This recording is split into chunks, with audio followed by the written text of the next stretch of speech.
What's going on, family? You are tuned into the King LiKuiD Show, and I'm your man, King LiKuiD. That's LiKuiD, the K for the King, not the Q for the Queen. Today is January 5th, 2020. This is the first broadcast of the new year.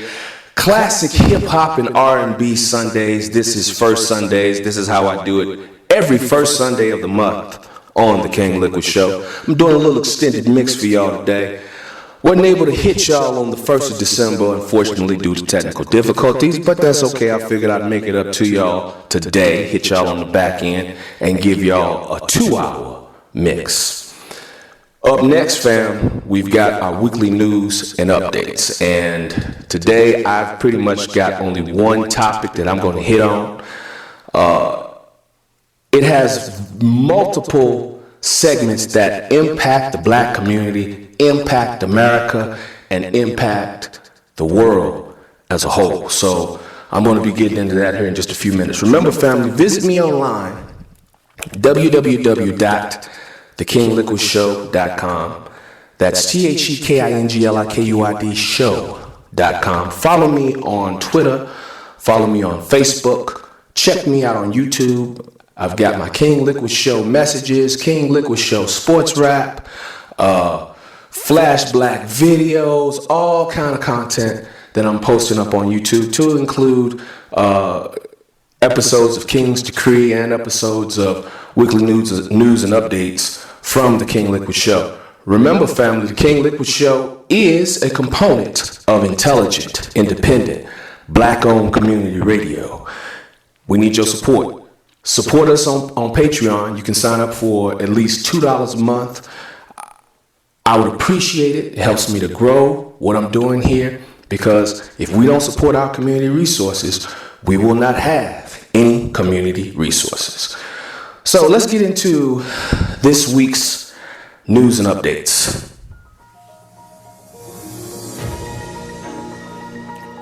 All right, family. Today is January 5th, 2020, and on this week's edition of News and Updates, I've only got one topic that I want to talk about, and that is the killing of General Qaseem Suleimani. Some of y'all may have heard about this. It's been the talk this past week. According to mainstream news and what I've seen in some other outlets, Donald Trump has ordered the killing of Iranian General Qaseem Suleimani, and this killing was successful. There was a drone strike that was carried out, and pretty much they targeted General Suleimani along with his party. I'm hearing anywhere from, I think, 6 to 10 people was with the general at the time that he met his demise. And this was a target that the U.S. had been looking at for the last 20 years, this man. They wanted to get rid of him.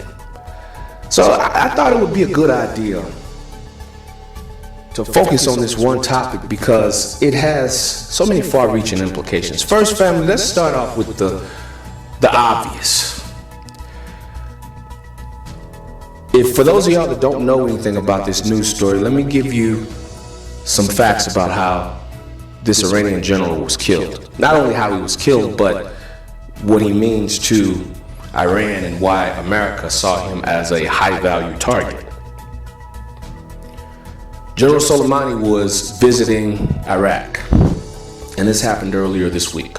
He's visiting Iraq. I'm hearing that one source says he was there for a funeral, another source says he's there to conspire for terrorists. Okay, fine, whatever. But he's in Iraq. He's in a motorcade, himself, some of his entourage, if you will. And America had this man targeted. They send in drones. They take him out. Him along with the other 6 to 10 people that were with him. They have American helicopters go in, confirm the kill. So, family, let's deal with item number one. You send drones in over somebody else's country and you fire weapons in someone else's country within their sovereignty. But look, before you say, oh, well, you know, it was Iraq, how would you feel if, how would you feel if China had drones and China had a high value target that happened to be visiting America? China flies over our airspace and takes out one of their high value targets. Let's say the Chinese fly over our airspace to take out a Russian or something that they don't like. Now, would you as an American be okay with that? Of course you would. And that's what you have going on with the Iraqi people right now. They're furious. It's like, you violated our sovereignty. Okay, that's the first thing. Second thing, has President Trump gotten any approval on this? Because even though he's the commander-in-chief, he can just summarily say, okay, here's a target in this country that we don't like. I'm just going to go and kill that person after I get through killing him. Yeah. I'm the president. I can kill whoever I want. Is that where we're at now? Sure enough, looks like it. I mean, you know, doing dirt and being ninja-like through the CIA and various, dark agencies, that's one thing. But, waving the flag around, I'm the president. I don't like these guys, these bad guys. I'm just gonna kill them. So, that's the precedent that we're setting now? Interesting. Let's go a little further than that. General Suleimani at one time actually helped America. Go back and do the research, family. Go and look into the history about General Suleimani and his role in fighting ISIS in Syria. He was an ally at one point for America.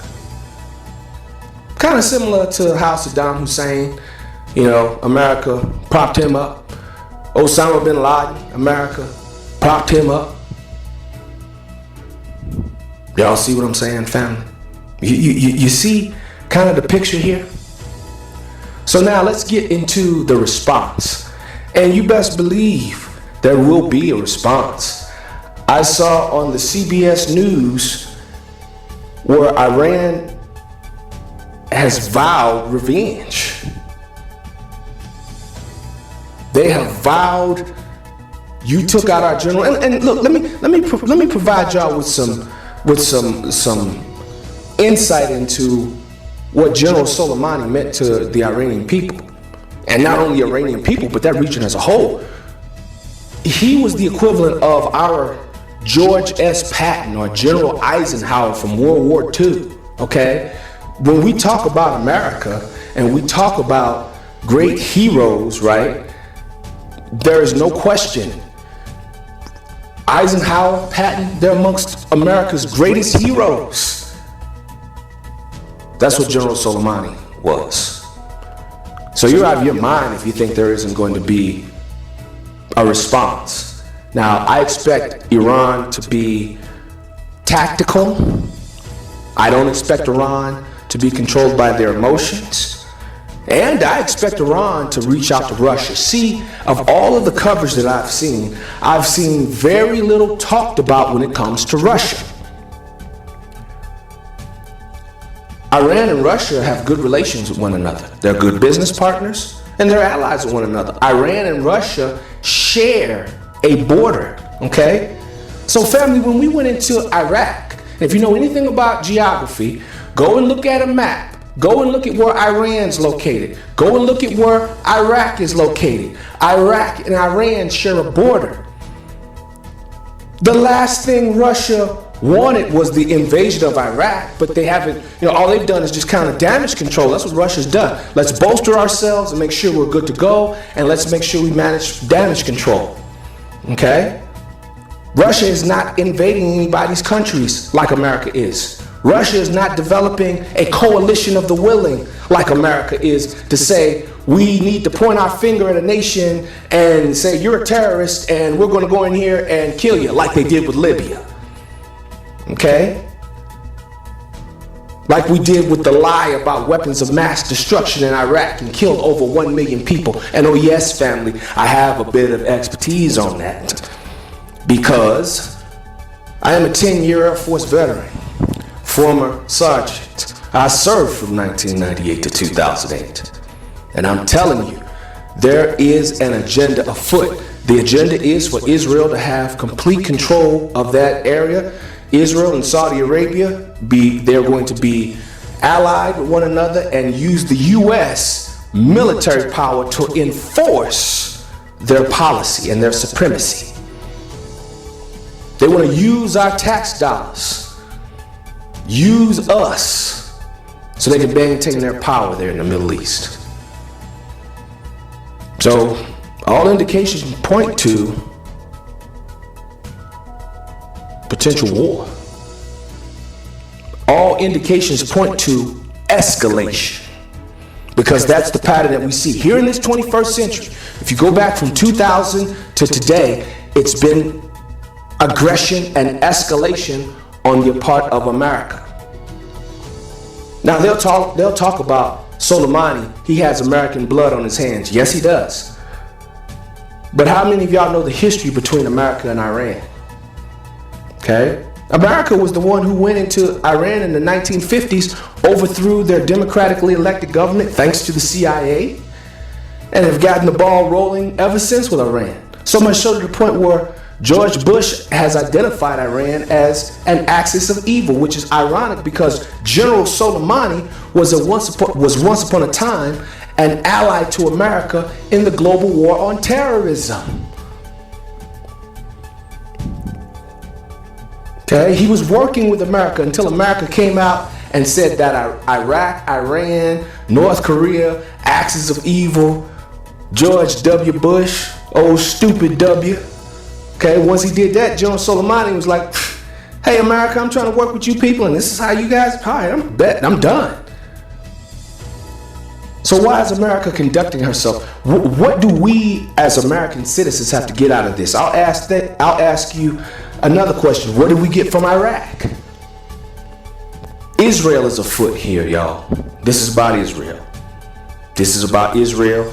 Israel has finagled a way to be able to control our congressmen, our senators, influence our president, influence our CIA through their banking and money and all of this other kind of stuff. Now don't get me twisted.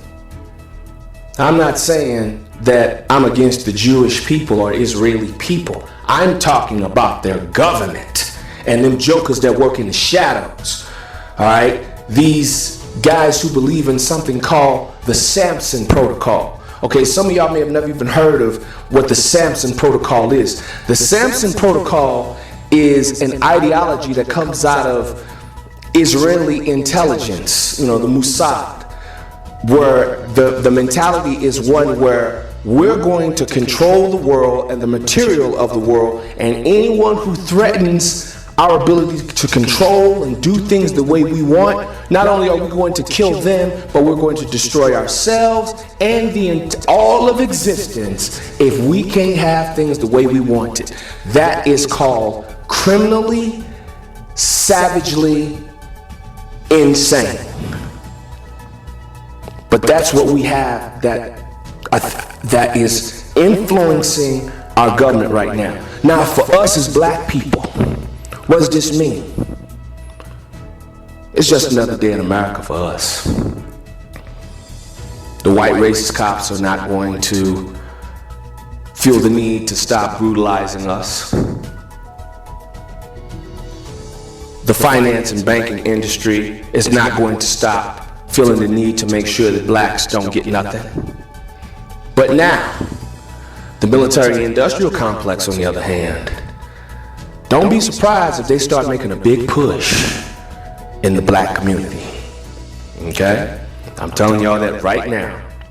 Stay out of it. Stay out of it, black people. Do not get involved in this next American conflict, in this next war. Stay out of it. Because a nation that tells us no when it comes to reparations, A nation that gives us excuses when we show them, hey, 250 years of chattel slavery, followed by 100 to 120 years of Jim Crow, because Jim Crow didn't end in the 1960s. Some places, it took a little slower.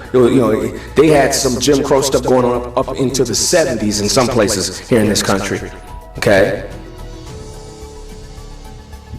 So the same people who we can give them hard evidence of all of these things that we are owed financial compensation for, all of these acts of sociopathic evil that have been conducted against black people, we can prove it, give all of the data, and the only thing they can do is ignore us and say, no, this is what we're seeing with the Democrat Party right now. So, black folk, why should we go and fight?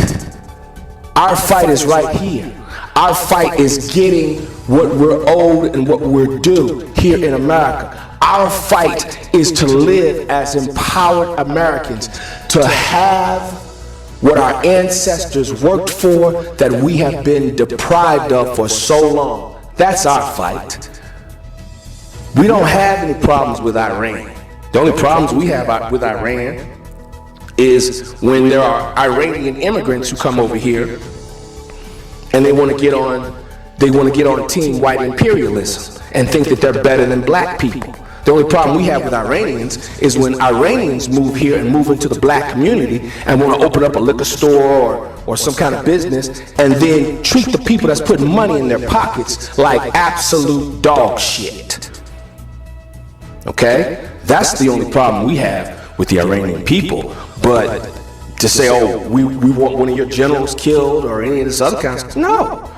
That is Iran. Y'all's problem is really with these white Americans who just killed your general. So let me just say this to any Iranians or anyone who knows Iranians. The next time you want to come over here to America and get mad and thumb your nose up at black people, no black people are responsible for giving the orders to get your general killed. We don't do that. But you have hatred and disdain for us? We haven't shed any of your blood, not one drop of it. We haven't taken any of your blood. Okay? So keep that in mind, because you're seeing just how these white Americans truly feel about you. Okay? So yeah, black folk, stay out of it. Okay? Our fight is here. Our battle is here. It's not over in Iran. Look, there are plenty of white imperialists. They got AK-47 arsenals. They got. I was watching the History Channel, and they had this one white dude on there. I mean, the dude's got like a 50mm howitzer. I mean, a World War II freaking anti-aircraft cannon in his backyard. How many black folk they allow us to have that? The dude's got a World War II cannon he's firing off in his backyard. But that's how it is. So, since those folks love to build arsenals, these white imperialists, they love guns. They love, watching the cowboy movie and the war movies and playing Tour of Duty and Call of Duty and all of these other different war games where they're killing people. Black family, I say, let them go over there. Y'all go over there and practice all of those fighting, all that fighting and tactics that y'all been doing. All of these militiamen that they got in Montana and Idaho and all of these places, send all of them over there. Y'all go over there. Y'all go over there and fight against Iran. That's what y'all need to do. Y'all need to go over there and fight. Y'all like to go out every weekend and practice fighting and training and urban warfare and everything else. Well, by God, we've got an enemy of America. Suleimani has been killed. The Iranian people have vowed revenge, and it's time to be brave and free. It's time to embrace American patriotism and go over there and start killing. White people are superior based on what we have been told in the white imperialist system. So that means if white folks are superior, they should be superior conquerors and superior warriors because their IQ is so much higher. So that means that they belong on the front lines, they belong on the battlefield. No way possible can you put any sort of trust in the black people who are lazy, who are stupid, who are criminals, who are cowardly. There's no way possible you can expect for us low life, know nothing, do nothing, dumb rejects to be good enough to go and fight against Iran. Oh, I don't think I can fight against Iran. I don't think black people are a viable solution for fighting against Iran. We don't want to fight against Iran. We want to be left alone. And maybe there's a good possibility that if you put us up against Iran, we may go and do everything we possibly can to tell Iran about your tactics, about your capabilities, and see if Iran will pay us off. Since y'all won't, since you won't give us our reparations and you want us in a state of economic destitution, don't you know how dangerous that is? Did you not pay attention to the lessons of Sun Tzu and the art of war when he talked about certain soldiers putting certain fighting groups to work for you? Those, the desperate, the poor, when you make them fight for you, they will ultimately betray you. Why? Because they're just fighting for survival. And in their mind, you most likely betrayed them. Just something to think about for black folk when it comes time to the military-industrial complex comes in our community and they come talking to us about we need to be patriots. We need to fight for our country that has a problem with a black man kneeling because of the hypocrisy when it comes to police brutality and black folk. That's what we're going to go and fight for. No, our fight is right here. Our fight is not over in no Iran. Our fight is right here. So if they want to go to war, let them go to war. Family, we are already at war. When a police officer can break into your house as a black person and shoot you and say they feared for their lives and have an all-white jury. You see what I'm saying? Or a cop can break into your apartment while you're eating ice cream, murder you, okay, get a 10-year conviction, and then probably be out in less than 5.